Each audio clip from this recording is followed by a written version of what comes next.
लगातार इस पर अपनी नजर बनाए रखिए। तो बिपरजॉय तूफान के दौरान जो देश के आपदा प्रबंधन तंत्र ने एक मिसाल कायम की है। इस चक्रवाती तूफान के लैंडफॉल के बाद किसी भी व्यक्ति की जान नहीं गई और ऐसा शायद पहली बार हुआ है कि इतनी शक्तिशाली तूफान के बावजूद लोगों की जान बचाई जा सकी। ये सब कुछ कैसे मुमकिन हुआ, इस बारे में एनडीआरएफ के डीजी अतुल कारवाल से डीडी न्यूज ने खास बातचीत की। आपको सुनवाते हैं। देश के पश्चिमी तट, खासतौर से गुजरात में इतना भीषण तूफान आया लेकिन किसी व्यक्ति की जान नहीं गई। ये कैसे संभव हो पाया आखिरकार, इस बारे में बातचीत करने के लिए हमारे साथ मौजूद हैं एनडीआरएफ के डीजी श्री अतुल कारवाल जी। अतुल जी, किस तरह से ये मुमकिन हो पाया? एक तरह से इतना भीषण तूफान हम पहले देखते थे कि काफ़ी जानें जाती थी, लेकिन इस बार कोई जान नहीं गई। क्या देश के सामूहिक प्रयासों का नतीजा है, संकल्प का नतीजा है, पीएम मोदी के निर्देश का नतीजा है? ये क्या कुछ है, कैसे ये संभव हो पाया? जब भी ऐसी बड़ी आपदा का एक फोरकास्ट सुनिश्चित हो जाता है तो प्रधानमंत्री साहब के स्तर पे एक ब्रीफिंग होती है। उनकी मीटिंग में वो तमाम एजेंसीज को शामिल रखा जाता है जिनको मिलजुल के इस काम को पूरा करने की ज़रूरत है, और उनका संकल्प बड़ा क्लियर रहता है कि इसमें कुछ भी नहीं होना चाहिए। Zero loss of life, zero loss of animal life. इस बार तो ये भी हमको संकल्प कन्वे हुआ कि जानवरों को भी उसी दृष्टि से उतनी ही केयर से आपको बचाना है जितना आप इंसानों पे ध्यान रखते हैं। तो ये एक संकल्प कन्वे होता है, और उन एजेंसीज़ को एक साथ काम करने के लिए जो हिदायत होती है, होल ऑफ गवर्नमेंट अप्रोच, तो कोऑर्डिनेशन का इशू फिर कभी नहीं होता। गृह मंत्री साहब भी इसका एक मूल्यांकन करते हैं, मॉनिटरिंग करते हैं, मार्गदर्शन मिलता है। वहाँ के जितने राजकीय नेता होते हैं उनको इसमें शामिल रखा जाता है, कम्युनिटी लीडर्स को शामिल रखा जाता है, ताकि एक जो कम्युनिटी रिस्पांस है उसको भी इसमें फैक्टर इन करके किया जाए। सिर्फ सरकार की जवाबदारी नहीं है, लेकिन जो लोग वहाँ स्थल पे हैं वो भी इसमें अपने आप को शामिल रखें। तो इसके बाद तमाम तरह की कम्युनिकेशन चैनल स्थापित होती हैं, तमाम कंट्रोल रूम कनेक्ट हो जाते हैं और व्हाट्सएप ग्रुप बन जाते हैं, ताकि आपस में काम करने के लिए हमें किसी फॉर्मल कम्युनिकेशन की ज़रूरत नहीं पड़ती और हम इमीडिएटली एक दूसरे का मैसेज देख के उसको रिस्पॉन्ड करते हैं। तो इस तरह का कोऑर्डिनेशन एस्टेब्लिश होता है। इसी क्रम में जब ऊपर से इस तरह का एक क्लैरिटी मिलती है कि इसमें यथाशक्ति प्रयत्न करना है और कुछ नहीं होने देना है, तो गुजरात सरकार ने भी बहुत डेप्थ में प्लानिंग किया। उसके कुछ उदाहरण मैं आपके सामने रखना चाहूँगा जो मैंने शायद पहले भी बयान किए हैं, कि जो 1 लाख से अधिक लोगों को इवैक्यूएट किया गया उन जगहों में से जो या तो गांव वो जो तट के पास में है जहां इसका प्रकोप पहले आएगा, या निचान वाले क्षेत्र हैं जहां पानी भरने की संभावना है, वहां से कोई 1 लाख लोग निकाले गए। उनमें से 1100 से अधिक महिलाएं भी ऐसी निकाली गई जो गर्भवती हैं, और मुमकिन है कि उस समय अगर उनका डिलीवरी होती है तो वो कहीं अस्पताल में पहले से हों, कहीं गाँव में छूट नहीं गई हों। बच्चे वगैरह सबको वहाँ से निकाला गया। होर्डिंग्स हैं इस तरह की जो कि हवा से उड़ के फिर फ्लाइंग ऑब्जेक्ट्स बन जाती हैं, नुकसान करती हैं, तोड़ फोड़ या मौतें उससे होती हैं। ऐसी 4000 से अधिक होर्डिंग्स को पहचान के पहले से निकाल लिया गया। जितने पोर्ट्स हैं उनमें जो तरह तरह की कैटेगरी की बोट्स या शिप्स हैं उनको कैसे सुरक्षित रखना है उसकी प्लानिंग हुई। मछुआरों के गाँव में प्रचार हुआ ताकि उनकी सारी बोट्स को पानी में से नहीं, पानी में से निकाल के ऊपर तक ले आएँ, ताकि उनका जो जीवन निर्वाह का साधन है, जो उसकी नाव है, उसको नुकसान नहीं हो। तो इस तरह की बहुत सारी चीज़ें करते हैं कि लोगों में एक अवेयरनेस हो जाए कि इसमें आप भी हमारे सहभागी हैं अपने आप को बचाने के लिए। तो ये काम इस तरह के फोरकास्टेड डिज़ास्टर में काफ़ी दिन पहले से शुरू हो जाता है। उसमें एनडीआरएफ, एसडीआरएफ का एक बड़ा योगदान रहता है कि हम लोग जाते हैं तो हमारी एक पहचान है, हमारी एक क्रेडिबिलिटी है। यूनिफॉर्म देख के लोग उसकी बात सुनते हैं कि एनडीआरएफ कह रही है। और इसमें गुजरात के लोगों को मैं एक की सराहना करना चाहूँगा कि वो इस मामले में बड़े सचेत हैं और बड़े कोऑपरेटिव हैं। अगर आदेश मिलता है कि ये आपके लिए सुरक्षित है कि आप मूव कर जाएं शेल्टर होम्स में, तो वो उसमें रेजिस्टेंस नहीं होती। तो इस तरह का एक बहुत अच्छा कोऑर्डिनेशन हुआ, जिसके कारण एक अद्वितीय प्राप्ति, अगर मैं कहूँ कि इतना बड़ा स्टॉर्म लैंड किया कोस्ट पे जहाँ हैबिटेशन थी, लोग रहते हैं, और लैंडफॉल के बाद में हमने एक भी जान नहीं खोई, एक भी नहीं। पशुओं का लॉस भी बहुत मिनिमल रहा। 80-82 के आसपास पशुओं की ज़िंदगियां हमने खोई हैं। वो भी हमको एक शौक की बात लगती है, क्योंकि एनडीआरएफ की ट्रेनिंग में एनिमल रेस्क्यू कोर्स का भी एक ट्रेनिंग रहती है। पशुओं को वो कुएं में गिर जाएं या बाढ़ में फंसे हों, नदी में गिर जाएं, तो हम उनको निकालने में सक्षम भी हैं, हमारे पास इक्विपमेंट भी है। तो इस पे और हम ध्यान देंगे।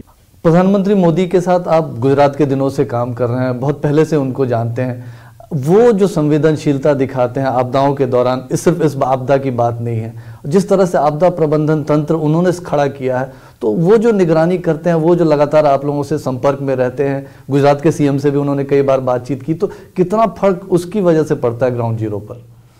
बहुत असर पड़ता है। एक तो उनका दृष्टिकोण बहुत बड़ा है, जो तजुर्बा वो लेकर आते हैं ऐसी स्थितियों में, उससे हमको बहुत कुछ सीखने को मिलता है। दूसरा कि जब ये एक हमको ख्याल होता है कि प्रधानमंत्री साहब खुद इसमें हमको बता रहे हैं या हमारे साथ संकल्प कर रहे हैं, तो हमारा हौसला और बुलंद हो जाता है। तीसरा कि उनके शामिल होने से, गृह मंत्री साहब के शामिल होने से डाउन द लाइन जो तमाम एजेंसीज़ हैं उनमें कोऑर्डिनेशन का कोई अभाव नहीं रहता। सेंस ऑफ ओनरशिप कंप्लीट हो जाती है पीएम साहब तक, इसलिए हम एक टीम की तरह जुड़ जाते हैं।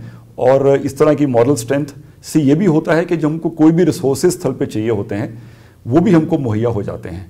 तो कहीं कोई कमी नहीं रहती किसी भी चीज़ में जो आप करना चाहें, और सब एजेंसीज बहुत अच्छे से इसमें काम करती हैं। हमने देखा कि गृह मंत्री ने आप लोगों से तो बातचीत की ही, गुजरात सरकार के साथ वो संपर्क में थे, लेकिन उन्होंने एमपीज़ को भी इन्वॉल्व किया। तो एक तरह से ज़्यादा स्टेक होल्डर्स हो, ज़्यादा से ज़्यादा अवेयरनेस फैले, तो ये कितना इम्पोर्टेंट रहता है? इससे कितना एक तरह से नुकसान को कम करने में मदद मिलती है?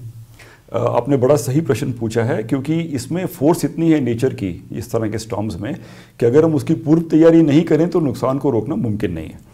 इसलिए जो पॉलिटिकल लीडर्स हैं वहाँ के, जो ऐसी एजेंसीज हैं जिनका जनसंपर्क है, उनके थ्रू और कम्युनिकेशन और अवेयरनेस कैंपेन्स के थ्रू लोगों को पहले से खतरे के रास्ते से अलग करके कहीं सुरक्षित ले जाना, ये एक बड़ा पॉइंट रहता है डैमेज कम करने के लिए, लॉस ऑफ लाइफ को कंट्रोल करने के लिए या मिनिमाइज करने के लिए। इस पे काफ़ी काम हुआ और इस तरह के सारी संस्थाएं साथ जुड़ जाती हैं तो बड़ी संख्या में लोग, आपको शायद ख्याल होगा, 1 लाख से अधिक लोगों को वल्नरेबल विलेजेस में से निकाल के शेल्टर होम में ले जाया गया, प्रेग्नेंट लेडीज़ को सुरक्षित किया गया, बच्चों को सुरक्षित किया गया। तो उसका एक फ़ायदा ये हुआ कि जब वो स्टॉर्म वहाँ पे लैंड किया तो उसके रास्ते में वो इंसान थे ही नहीं। तो नुकसान भले प्रॉपर्टी का हुआ जो हम दोबारा बना सकते हैं, लेकिन लॉस्ट लाइफ को तो वापस लाना मुमकिन नहीं है। तो उस रास्ते में से अगर हम निकाल ही देंगे तो ये उसका एक फल है कि हम उसको मिनिमाइज, तो एक अच्छा टारगेट रहता ही है, लेकिन इस पर जीरो कर पाए हैं, ये बड़ी प्राप्ति है। कितना बड़ा ये स्ट्रेस टेस्ट था? हम कच्छ से उदाहरण ले सकते हैं, कच्छ में किस तरह से पुनर्निर्माण हुआ, और बीते जो साइक्लोन्स आए हैं उसके बाद इस साइक्लोन में, तो ये कितना बड़ा स्ट्रेस टेस्ट था।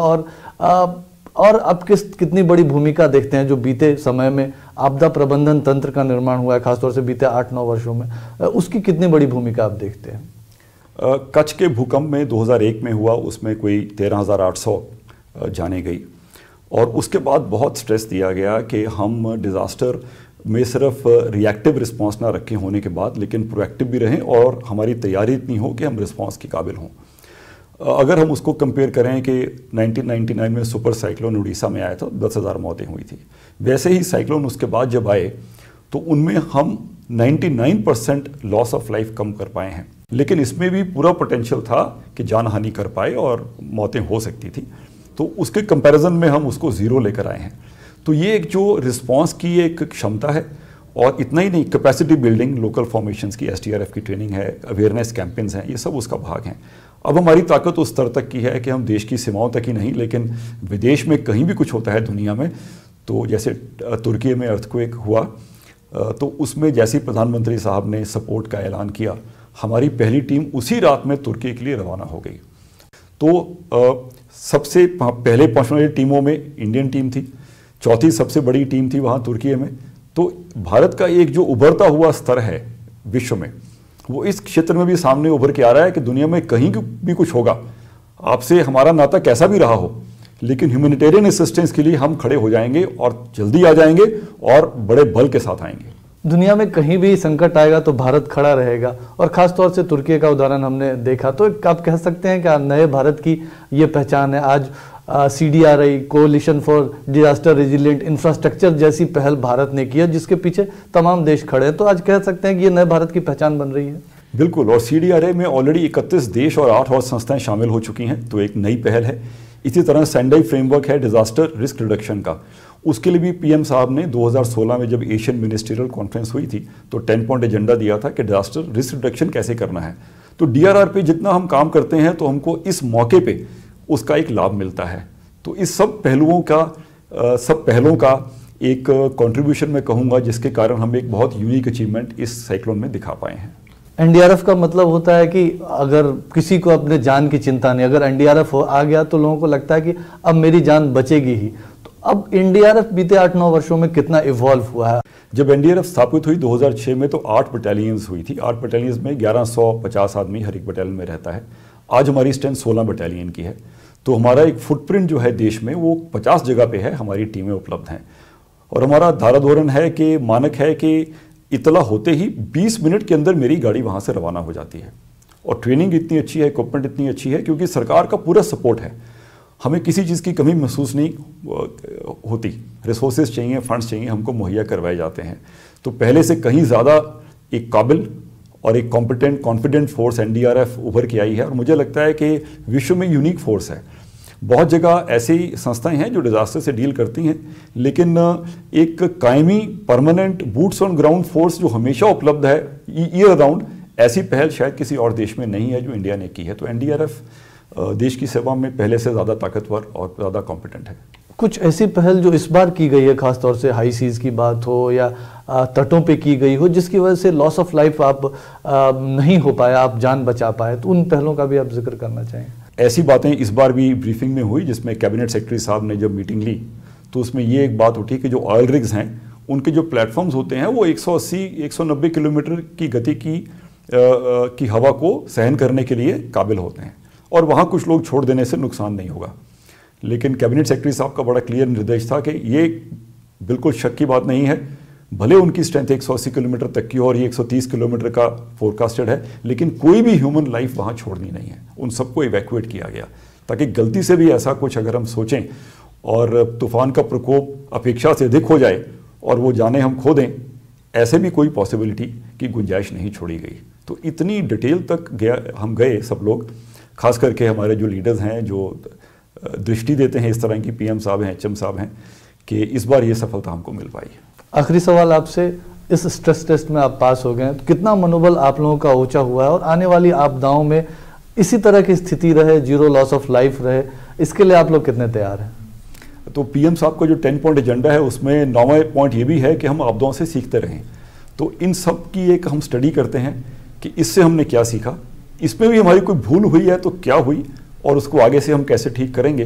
तो हर एक डिजास्टर से हम पहले से ज़्यादा प्रबल बन के उभरते हैं और यही आशा है कि एनडीआरएफ आगे से इस तरह का काम रिपीट कर पाएगी, हर बार कर पाएगी। धन्यवाद अतुल करवाल साहब। कैमरा पर्सन अनिल कुमार के साथ सुधाकर दास, डीडी न्यूज़, दिल्ली।